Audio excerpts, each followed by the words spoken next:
Hello there, I'm Keo Cerrone Beatmaker, and welcome to Lounge Ronin. All things, everything. And on this episode, we're going to discuss the Tates released. Is the Matrix buckling? Now, before we get into it, please make sure to hit that like button, subscribe, share this stream, and leave a comment with your thoughts below.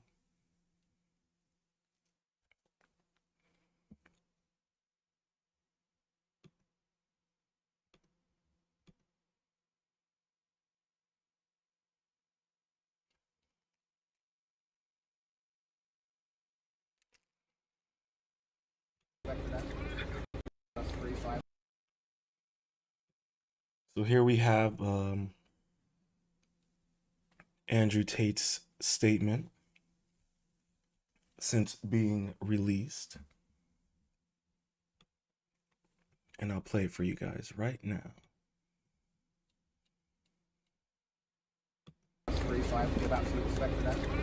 I have no resentment in my heart for the country of Romania or for anybody else. I just believe in the truth. It was political, so I believe in God, and I think that the fire of truth will eventually destroy all lies, and anybody who lies in a long enough time frame will feel the sting of regret, and I believe in this. yeah, sure. I truly believe that justice will be served in the end. There is 0% chance of me being found guilty of something I have not done. I maintain my absolute innocence, and I think most people understand this, and I look forward to being home. So thank you very much, everybody. What are your plans for the next days? When I was in jail, I did 7,417 push-ups. I make the So there you have it. Andrew Tate and his brother have been released.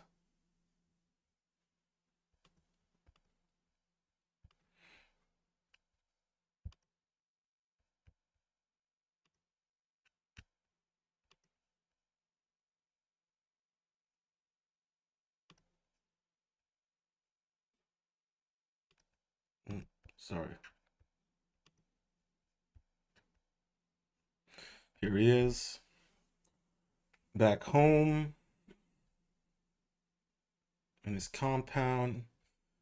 Says here, since last year, I've been in 24-hour lockdown, no yard time, pacing in a 3-meter cell with zero electronics or outside contact, absolute clarity of mind, real thoughts, real plans, vivid pain. 1 hour home and I can't stand my phone. Some habits die hard. Must defeat Shaitan. And I'm sure you can read between the lines in that last part.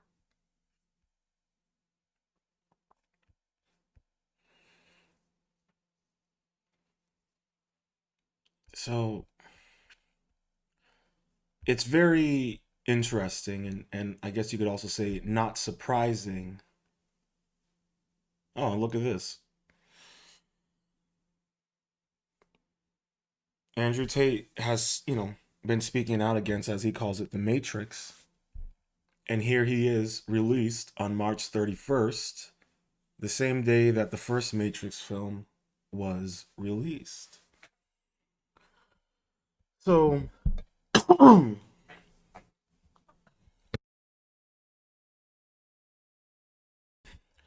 it's very interesting that you know, not about the I mean it is kind of symbolic in a way. I don't know if there could be some symbolism in there, maybe some ritualistic symbols. I'm not really sure. Maybe the Gematria guys out there can figure that one out. But, if you listened to my live stream a while back I did on Eliza Blue, I spoke on the fact that, you know, he's most likely was going to get released from prison. If you know anything about, the the history of um of Europe and or of any country. And if you know, a little bit about Romania, and you know it's a bit of a corrupt country in terms of its government and the way things operate, you shouldn't be, it shouldn't be surprising how this whole thing happened. And the fact that he has spoken about how he moved to Romania because it allows him to live the type of lifestyle he wishes to live, whether you agree with it or not. The fact is that this man continued to, speak out against the matrix, or as I like to put it, the military, corporate, pharmaceutical, industrial complex. And, he continued to speak out. He continued to advocate for self improvement, for accountability. He advocated for men to, be the best versions of themselves, to really take initiative and take back their masculinity. Things that are, lacking in this world and lacking in men right now in the culture in Western society. So he was saying things that, perhaps people were not very, because of the social political climate that we're in right now, people, certain groups of people were not too keen on his rhetoric and his words because it actually was seeming to make a wave, and people were beginning to listen to him. And one thing I said, back in my live stream that I did about Eliza Blue, and I talked about Andrew Tate, and I talked about Brittany Venti, and how she went on this whole triad saying that he's an ex trafficker and all this fun jazz. And I have no disrespect towards Brittany Venti. I think everything that's been going on with her is completely egregious and not right. But I also was also very well aware, you don't make accusations against someone unless there's really truly substantial evidence, especially when it comes to trafficking. And I know she's done her live streams breaking down how he tells men how to use these certain tactics and all that fun jazz. And like I said, I believe in that past live stream, and I'll say it here again. You know, take the average looking guy who's 5'2", all right, and who works at McDonald's, and is not the most good looking guy. If you really think him subscribing to Andrew Tate's how to be a man service, if you really think he's going to be able to pull off using those exact same tactics as Andrew Tate, you're being foolish. And I'm not trying to be disrespectful, but like, come on now. Those type of guys, no woman would look at him or even acknowledge him. Most women don't even want to talk to a guy who's 5'10", 5'11". I saw a video of a little person. She must be like, I don't know, like 4'3", 4'6", and she said her ideal height of a man was 6'8". I mean, like, come on now. Let's be real here. Um, so I look at things like that, and I look at Eliza Blue and how she was like, oh, I mean, has anyone checked in on Eliza Blue now that Andrew Tate's released? I mean, she said that she had, in contact with the victims, and she had this, big ass statement. Has anyone checked in on her? I mean, it's like, and I said it. I was like, all the people out there saying that he's guilty, saying that he's a trafficker, all of this stuff. I was like, you're gonna look really foolish when he's released, and he's released. Sure, it's under house arrest, but he's released. They didn't break him. Look at him. You saw the video. Look at the video.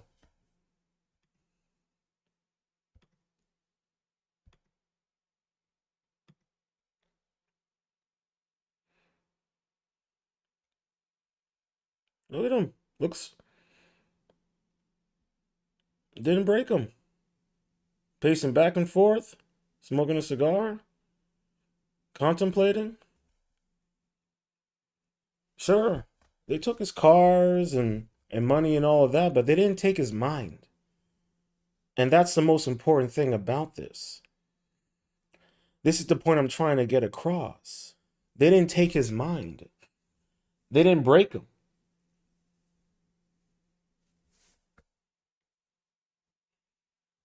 And here he is. So, what does that do for the movement? For the manosphere movement? He's their patron saint. What does that do for the movement? What does that do for the matrix, for the narrative, for for the feminists that hate Andrew Tate?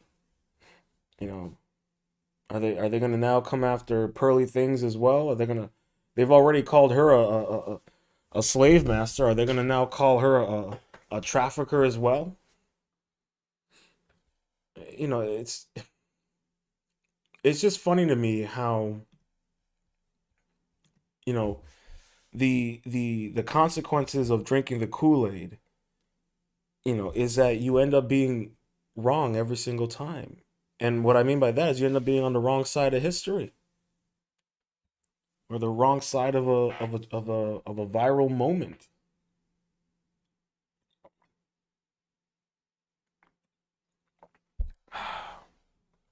I'm right now. I've been searching for this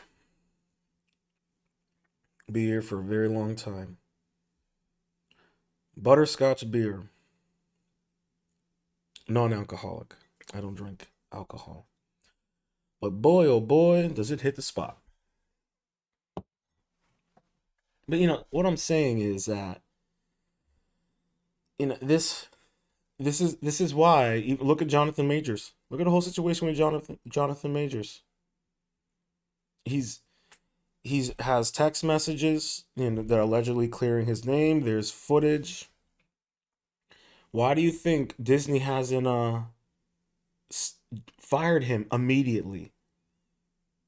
They don't want another Johnny Depp, and also the fact that they are pretty much building the entire next phases of Marvel around Jonathan Majors. Look at Justin Roiland from the Rick and Morty. Look at Andrew Tate. Now, those guys are a little bit different in some regards. But the fact remains, what happens when people jump to the conclusion of calling someone guilty when the evidence hasn't even been brought out, when nothing has been, made to the table, when there hasn't even been a trial. Look at the dude has been in prison for nearly a year. No trial, no nothing. The women coming out saying we were never trafficked, putting out statements saying we were never trafficked. The judge and them telling them, oh, they don't know what they're talking about. But now I mean, come on. Like, use your critical thinking skills. Take a break from sucking the taint of the Kool-Aid and use your critical thinking skills and look around you at this situation and see it for what it is, regardless of whether or not you like Andrew Tate or not. And I'm not here trying to preach that I'm a Andrew Tate fan or anything like that. I'm a fan of individuality. I'm a fan of freedom of thought, freedom of expression. I'm a fan of being your own person, of being the best version of yourself. And regardless of whether or not you like Andrew Tate or not, the man made himself. Regardless of his history of, his father and his ties to intelligence and all that. If we're going to go down that route, we could say that this was an op. Maybe this was an op. Who knows? But I don't think it was, because it clearly did not work in their favor. There was only so much that they could keep him in prison for, especially if they don't have any real evidence or anything to hold him in prison for, to confine him. Like I said, I really think they wanted him to break. They wanted him to be like, confess and yes, I did this, whatever, to get him out of that situation. And it didn't work. It sounds like to me, he killed them with kindness and mental fortitude. And and this is a prime example and something for many of us out there to look at, and as an example of what they want to do to us as individuals. They want to isolate us. They want to strip us of our rights, of our individualism, under false pretenses, under climate change, under COVID, under racism, under transhumanism, you name it. And this is something that many of us as humans, we have to look at as a a call to stay vigilant and mindful of ourselves, in our environment, and those in power who wish to take control of our environment, of our personal universe, as I like to put it. And that's what you're seeing right now happening in real time. And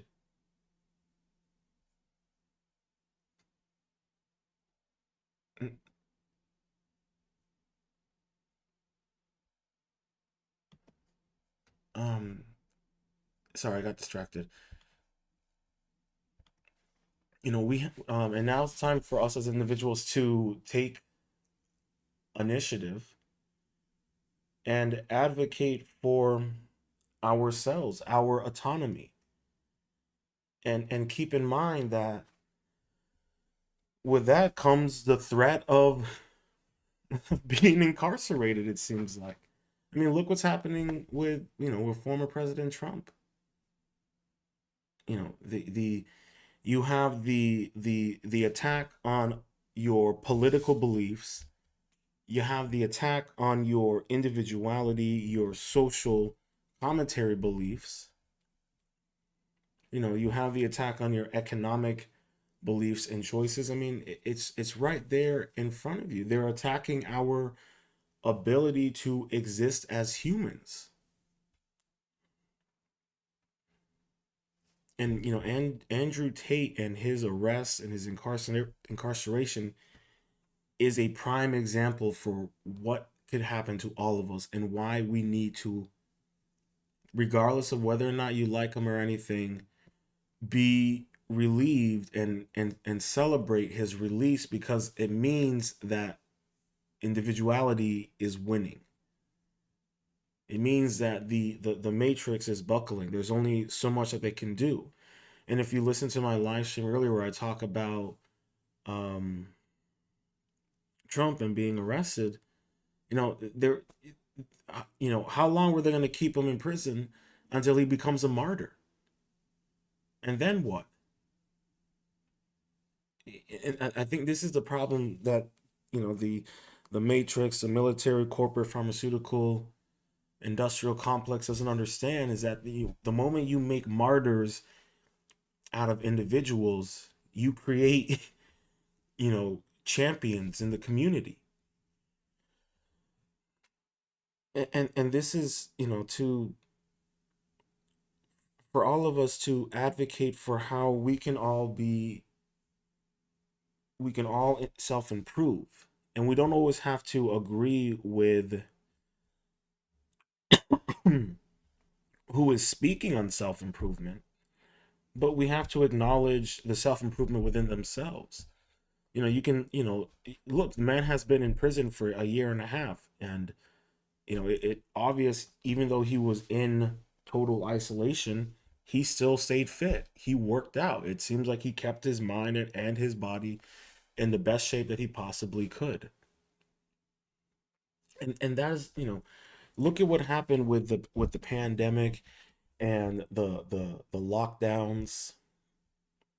how that essentially, you know, isolated everyone. And if you really think about it in a way, it put everyone in a state of incarceration. We were literally incarcerated in our own homes.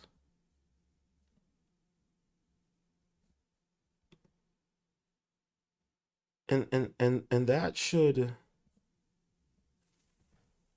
really wake people up to the reality of the situation. Think about the fact that it just, within the span of when the lockdowns, by the end of the lockdowns, a majority of the population in America has lost its individual mind. It's just crazy to think about. It's just crazy to think about that. You know, and not only I really listened to my instincts, and it took me a while to get here. I used to second guess my instincts, and it would always, bite me in the ass. But in this situation, I think because I'm more willing to listen to my critical thinking skills, and because I also am more of a person that wait until proven innocent or guilty. Some cases it's you end up either it can cost you greatly, or you end up looking like a fool, and neither one is advantageous to your self improvement and your ability to navigate this world and be a fully functioning person. And I think that is something that's really interesting about Andrew Tate, is that he is a prime example of a fully functioning person within his personhood. He has been able to maintain his balance despite all the chaos that's been going on. It's truly fascinating. So, I don't want people to think that, you know, I don't want people to feel as if there is,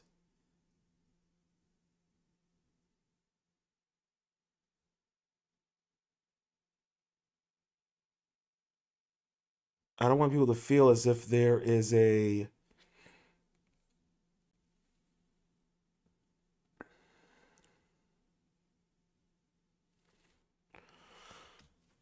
oh, looks like we're having some technical difficulties. Looks like the Matrix is coming from our stream.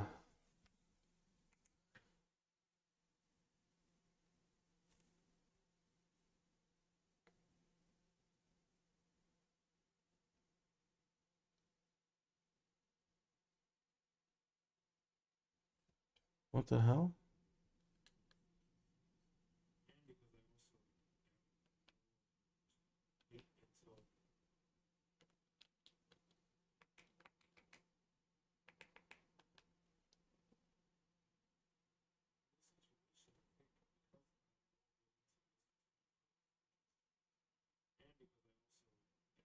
Am I live still?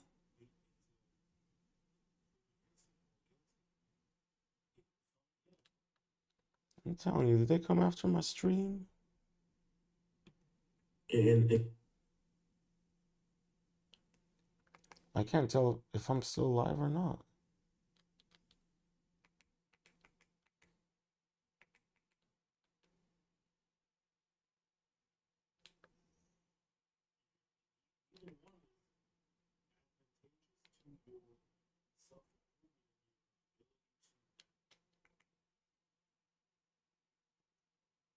Okay. I think I'm still live.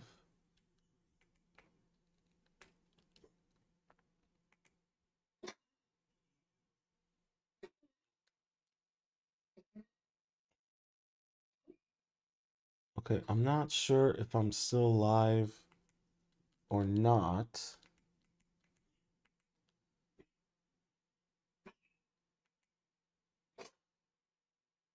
Wait.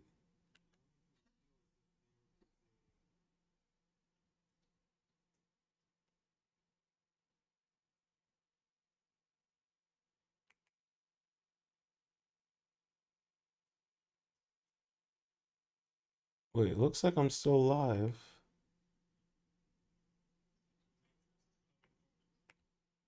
Looks like I'm still live.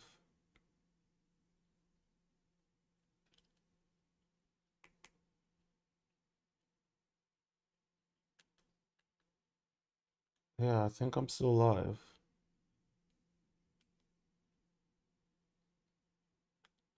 I think I'm still live.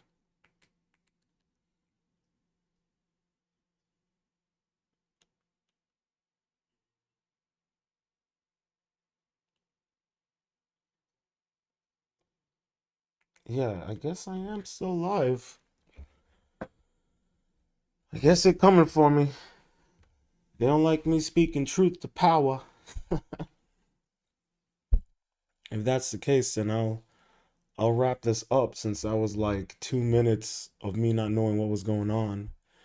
But essentially, what I'm saying before they cut my stream is that we need to look at the Andrew Tate situation as a prime example of what could potentially come if we as individuals do not stand up for our freedom of thought, freedom of expression, and freedom of living. We need to stand up against the coming storm that is trying to manipulate and control us. And Andrew Tate's release is a clear indication that there is hope for us, that the Matrix is buckling, and they are losing momentum and steam and are becoming desperate. And it is widely apparent.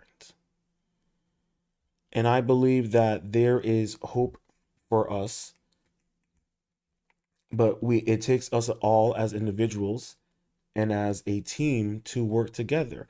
As I always say, a group, a community of individuals with a unified morals and creed, with a clear goal in their values and ethics, can do incredible things. And I believe that is one of the major messages that Andrew Tate was trying to speak on and advocate for. So I believe that that is entirely possible for us, and we must hold steady and hold firm and stand strong. I hope you enjoyed this episode of Lounge Ronin, All Things, Everything. If you made it this far into the live stream, please make sure to hit the like button and leave a comment with your thoughts below on my feelings, thoughts, and perspectives. And make sure to leave a comment on what you think I can do to improve Lounge Ronin. Please, constructive criticism. And until the next time, stay positive, stay focused, stay true, and much love.